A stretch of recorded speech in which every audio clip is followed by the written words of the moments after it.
कल्पना करो, एक ऐसा समय जब न पृथ्वी थी, न समुद्र, न पहाड़ और न ही कोई जीवन। चारों तरफ सिर्फ अंधेरा था और अंतरिक्ष में तैरती गैस, धूल और पत्थरों के अनगिनत कण। लेकिन इसी अराजकता के बीच शुरू हुई एक ऐसी प्रक्रिया जिसने जन्म दिया हमारी दुनिया को। आज हम जानेंगे पृथ्वी कैसे बनी और कैसे एक जलते हुए आग के गोले से यह जीवन से भरी दुनिया बन गई। सौरमंडल की शुरुआत लगभग 4.6 अरब साल पहले हमारा सौरमंडल एक विशाल गैस और धूल के बादल से बना। इसे वैज्ञानिक सोलर नेबुला कहते हैं। समय के साथ साथ यह बादल अपने ही गुरुत्वाकर्षण के कारण सिकुड़ने लगा। जैसे जैसे यह सिकुड़ता गया, इसके केंद्र में सूर्य बनने लगा और उसके चारों तरफ घूमती धूल और चट्टानों से ग्रहों का निर्माण शुरू हुआ। इन्हीं ग्रहों में से एक था हमारी पृथ्वी, आग का गोला। लेकिन उस समय पृथ्वी आज जैसी नहीं थी। ये एक जलता हुआ पिघला हुआ गोला थी। चारों तरफ लावा उबल रहा था। आसमान से लगातार उल्कापिंड गिर रहे थे और हर टक्कर पृथ्वी को और ज्यादा गर्म बना रही थी। यह समय पृथ्वी के इतिहास का सबसे हिंसक और खतरनाक दौर था। चांद का रहस्य। वैज्ञानिकों का मानना है कि पृथ्वी बनने के कुछ समय बाद एक बहुत बड़ा ग्रहाकार पिंड पृथ्वी से टकराया। इस टक्कर की ताकत इतनी ज्यादा थी कि पृथ्वी का एक हिस्सा टूटकर अंतरिक्ष में फैल गया। समय के साथ साथ यही मलबा आपस में जुड़कर बना हमारा चांद। आज भी चांद की चट्टानों में इस टक्कर के सबूत मिलते हैं। पृथ्वी का ठंडा होना, करोड़ों सालों तक पृथ्वी धीरे धीरे ठंडी होती रही।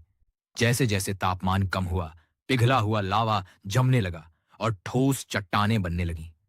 इसी प्रक्रिया से पृथ्वी की बाहरी परत यानी क्रस्ट का निर्माण हुआ। यह वही सतह है जिस पर आज हम रहते हैं।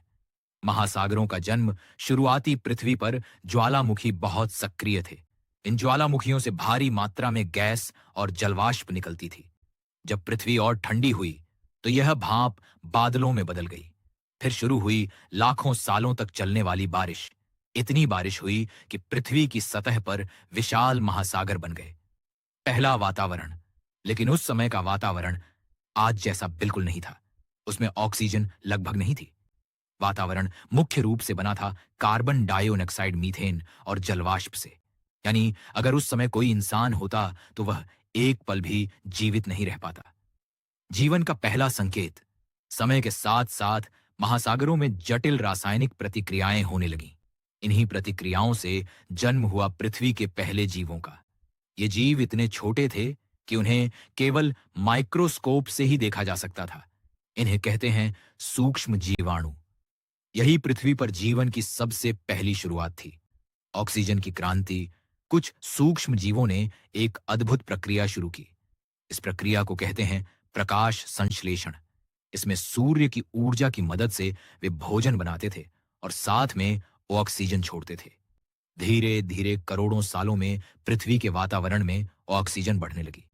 यही वह बदलाव था जिसने आगे जटिल जीवन के लिए रास्ता तैयार किया। बदलती हुई पृथ्वी। समय के साथ साथ पृथ्वी की सतह भी बदलती रही। महाद्वीप बने, टूटे और फिर से जुड़े। ज्वालामुखी फटे, भूकंप आए और पृथ्वी की प्लेटें लगातार हिलती रहीं। इसी प्रक्रिया से आज का भूगोल बना। रहस्य अभी बाकी है। अरबों साल की इन घटनाओं के बाद पृथ्वी एक ऐसी जगह बन चुकी थी जहां जीवन पनप सकता था।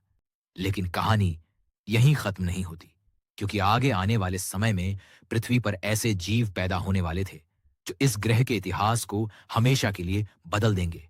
डायनासोर, विशाल जंगल और अंत में मनुष्य। अगर आप भी जानना चाहते हैं कि पृथ्वी पर पहला जीवन कैसे आया, डायनासोर का युग कैसे शुरू हुआ और इंसान इस दुनिया तक कैसे पहुंचा, तो हमारे चैनल को अभी सब्सक्राइब करें, क्योंकि इस चैनल पर हम पूरी दुनिया का इतिहास आसान और रोचक तरीके से समझाने वाली ऐसी ही डॉक्यूमेंट्री वीडियोस लाते रहेंगे। अगर आपको यह वीडियो पसंद आई हो तो लाइक जरूर करें, क्योंकि एक वीडियो बनाने में हमें लगभग 5 से 6 घंटे का समय लगता है। आपका एक लाइक हमें आगे और बेहतर वीडियोस बनाने के लिए प्रेरित करता है। धन्यवाद।